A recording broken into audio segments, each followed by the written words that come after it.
Bom, pessoal, essa aula agora é sobre deformação incremental, deformação em estado constante e não constante, né? E tipos de deformação progressiva.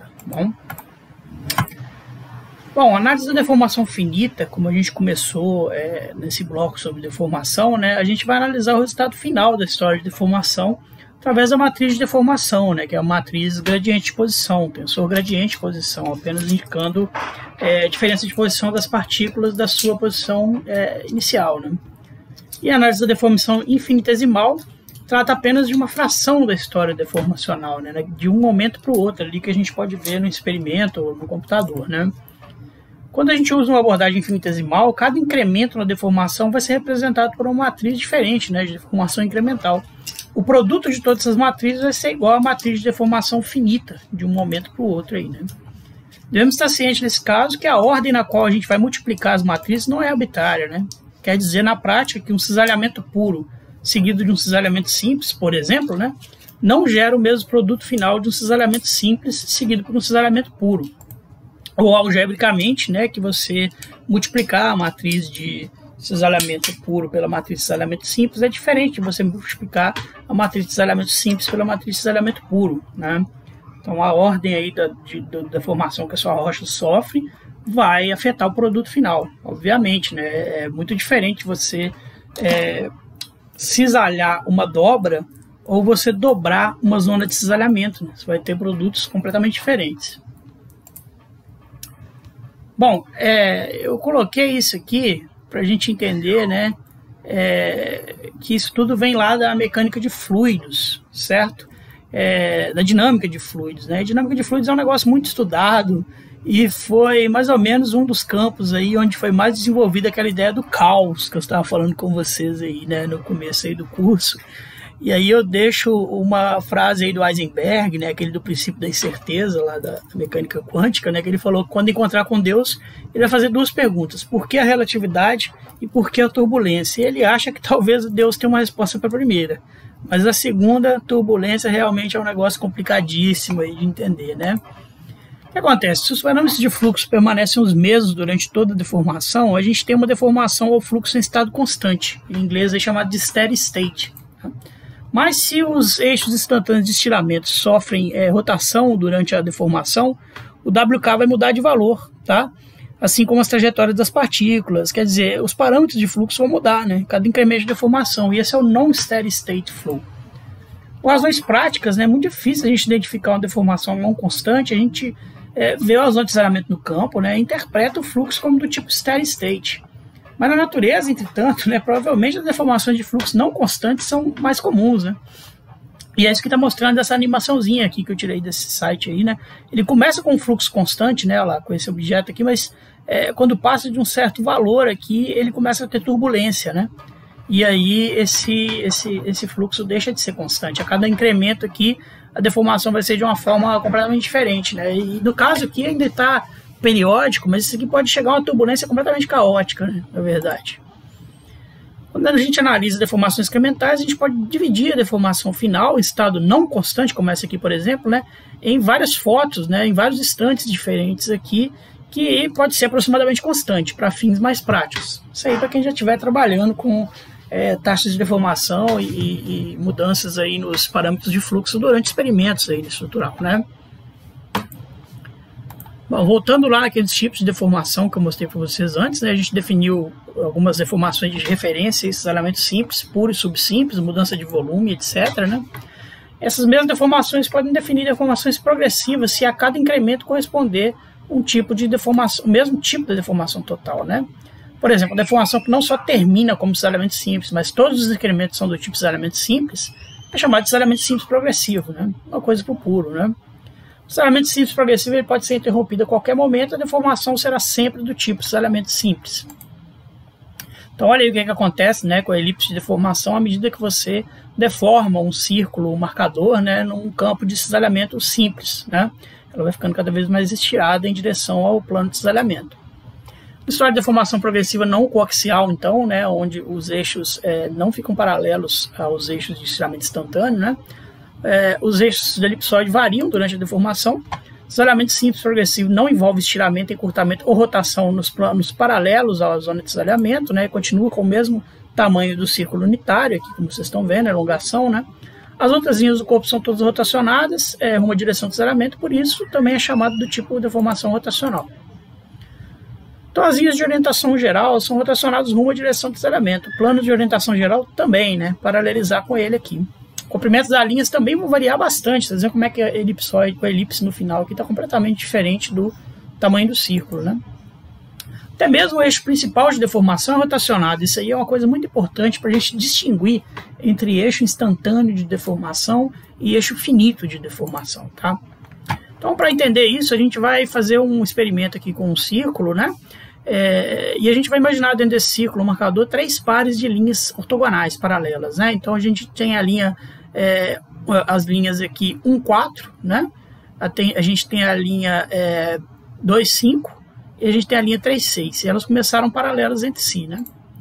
Quando a deformação inicia, a rocha vai ser o eixo de estiramento, encurtamento máximo instantâneo está aqui, estiramento máximo está aqui, né? Um desalhamento aí com 45 graus aqui da parede de desalhamento horizontal, né? Então, quando a deformação inicia, a rocha é estirada na direção de ISA 1 e encurtada na direção de ISA 3, né? E aparecem 2 pares de campos importantes. A gente tem o campo que está pintado aqui, que é o campo de encurtamento instantâneo, né? Onde as linhas que estão dentro desse campo, todas vão ser encurtadas, vão ter uma elongação menor do que a inicial. E a gente tem esse campo em branco, que é o campo de estiramento instantâneo. As linhas que estão aqui vão ser todas estiradas, né?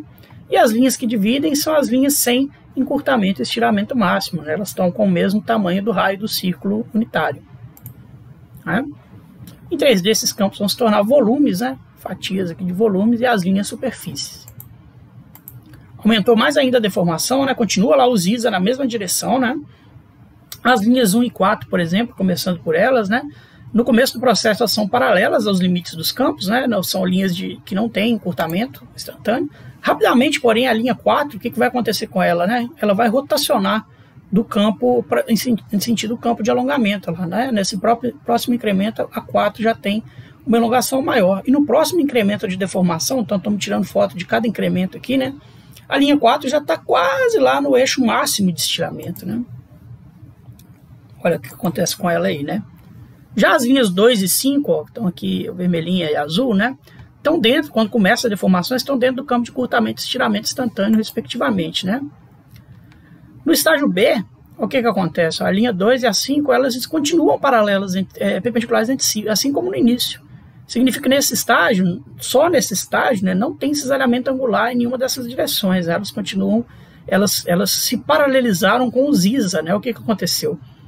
Linhas que não eram paralelas aos eixos principais de estiramento, à medida que elas foram rotacionando, lá o 2 foi cair no ISA 3 e o 5 foi cair no ISA 1, e por isso elas estão perpendiculares aqui. Vocês estão vendo já a diferença entre a análise de deformação incremental, né, progressiva, e a deformação finita, né?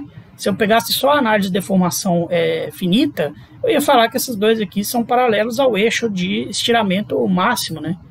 Máximo e mínimo. E é verdade para a deformação finita, mas para a deformação progressiva, essa linha começou não paralela ao eixo ISA 3, ela foi rotacionada para lá. Com a progressão de deformação, a linha 2 rapidamente vai sair do campo de encurtamento e vai cair lá para o campo de elongação, né? Estiramento instantâneo. Então você vê como é que a linha 2 atravessa o eixo menor do elipsoide, né? Começa do lado de cá, mas atravessa e vai para lá, né? E a linha 5 ela atravessa o eixo maior, ela passa pelo estiramento máximo e cai lá para o outro lado, né?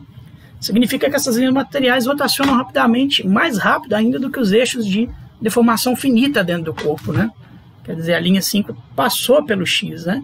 O X também está rotacionando, né? O X rotacionou para cá e para cá, mas as linhas materiais rotacionam mais rápido do que os eixos finitos.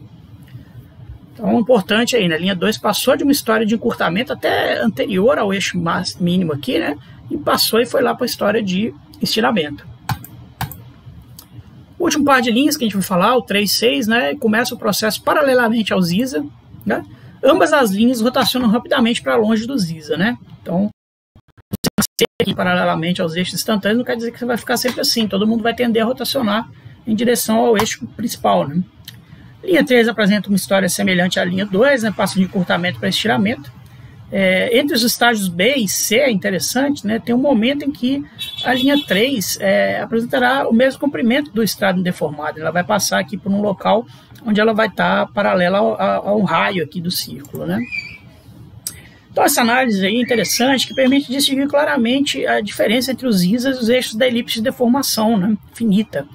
Esses eixos da elipse de deformação finita, eles são resultado da acumulação incremental da deformação em cada estágio. Quer dizer, no final, o eixo de deformação finita X está aqui, né?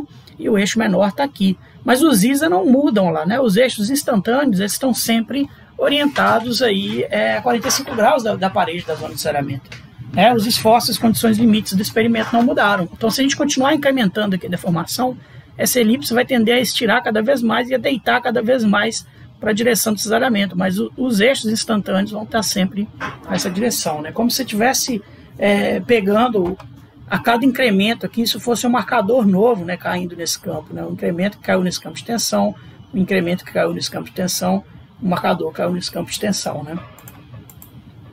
Com base nessa análise aí, nesse experimento, né, de deformação aí incremental, foi tirando uma fotinha de cada pedaço, a gente pode tirar algumas conclusões aí desses elementos simples progressivos, né? Primeiro é que as linhas ao longo do plano de desalinhamento, a linha 1, ó, ela não muda nem de comprimento, né, nem se rotaciona, né? As linhas materiais físicas, né, no seu corpo rotacionam mais rapidamente do que os eixos da elipse, então tudo na sua rocha está movimentando, né? A gente tem que lembrar disso, né? Mais rápido que os eixos da elipse finita, né? O 5 foi para lá, já está lá embaixo já. O sentido de rotação das linhas e planos é o mesmo, né, para qualquer orientação geral. Então, todas as linhas vão tender a querer paralelizar com a linha 1, né? E as linhas materiais, elas vão rodar mais rápido do que os eixos de deformação. Então, a linha 5, ela vai chegar ao paralelismo com 1 antes do eixo X finito chegar. Então, você vê que linhas materiais, eixos finitos e eixos instantâneos são três coisas diferentes, né? As linhas podem ser rotacionadas de campo de encurtamento para um campo de estiramento, né? Isso é o mais comum de acontecer. A história deformacional das partículas dentro de um corpo é bem complexa, na verdade, a gente está vendo, né? A gente vê só os snapshots disso, dependendo de onde que a deformação parou, né? O cisalhamento puro progressivo agora, né, é um pouco mais simples, deformação coaxial perfeita. Os ISA permanecem com a mesma orientação durante toda a deformação, também chamada de deformação irrotacional, né? Os eixos finitos também permanecem com a mesma orientação, né, além dos ISA, e as histórias incrementais resultam em deformações finitas coaxiais, caracterizadas todas por matrizes simétricas, né, dependendo se o incremento for maior ou menor aqui. Também, né, nesse tipo de deformação, as linhas também vão rotacionar simetricamente, né, do campo de encurtamento para o campo de estiramento, né. Algumas características aí, então, as linhas paralelas ao ISA não são rotacionadas, né, correspondem aos eixos principais da elipse finita. As outras linhas são rotacionadas de modo simétrico em direção ao eixo X, né, e as linhas paralelas aos eixos principais de deformação em três dimensões X, Y, Z não são rotacionadas, são paralelas aos ISA em qualquer momento. Mesma coisa, vão ser rotacionadas do campo de encurtamento para o campo de estiramento. Então, tanto no cisalhamento progressivo simples quanto no puro, as linhas normalmente são rotacionadas do campo de encurtamento instantâneo para o campo de estiramento instantâneo.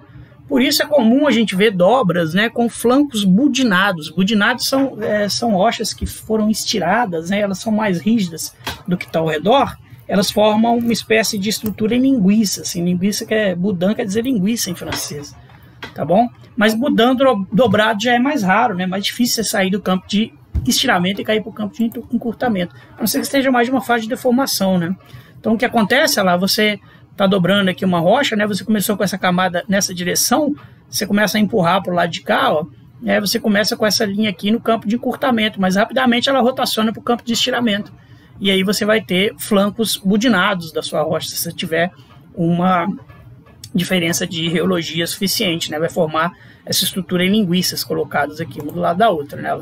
Por exemplo, nessa fotinha aqui, né, uma camada mais competente formando as linguiças, estamos vendo o corte aqui, né?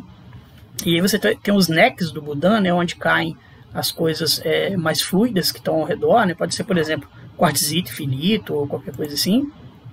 Novamente, isso aqui é uma dobra, né? E olha como é que o flanco da dobra ficou estirado, né? Esses flancos aqui, né? Então, as linhas, quando elas estavam nessa direção ainda, elas estavam no campo de encurtamento, né?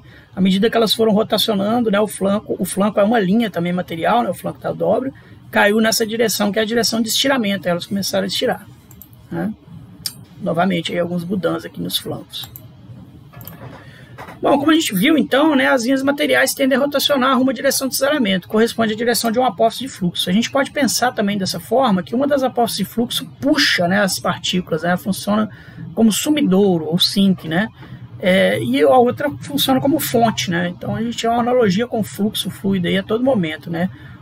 Uma das apófises puxa as partículas e a outra fornece, né. No caso do cisalhamento simples, você tem uma apófise, né, as partículas vão de uma ponta para outra, aqui rotacionando, né, os dois sistemas. Bom, para os modelos de cisalhamento, né, como um todo, a deformação na crosta, por exemplo, na região de um rift, como exemplo aqui, pode ser compreendido por um modelo de cisalhamento puro, né, mas localmente a deformação ela é discreta em algumas zonas, né, como eu falei para você, não é comum você ter uma região de 300 km de extensão, de largura, que vai ter a mesma deformação na região toda, né? Por isso que a gente desconfia muito quando vem os alunos com o mapa lá de Diamantina, quando mapeiam lá no CHIVEG, né? E chega com um mapa assim com a legenda milonitos, né? Uma unidade de rocha que é xisto milonítico. Quer dizer que na região toda que ele mapeou o xisto é milonítico, isso não é comum de acontecer. Normalmente zona de cisalhamento é uma coisa localizada, porque a deformação vai tender a se localizar nas estruturas que já existem, né? A deformação particiona, ela não é homogênea na crosta inteira, né? O uso prático dos modelos, então, vai depender da escala de trabalho e finalidade. Então você vê que como é que, olhando numa escala maior, aqui esse riftzão, ele funciona como um cisalhamento puro, olha lá, você está simplesmente encurtando a crosta nessa direção e estirando nessa direção. Mas se você for analisar dentro de cada falhazinha dessas, né, são vários cisalhamentos simples locais, né? Então, um incremento aqui, né, a ideia lá dos incrementos de cisalhamento simples para fazer um cisalhamento puro grandão aqui na estrutura fractal maior, tá bom? Beleza, vamos para a última aula aí da parte de deformação para depois a gente passar para a reologia.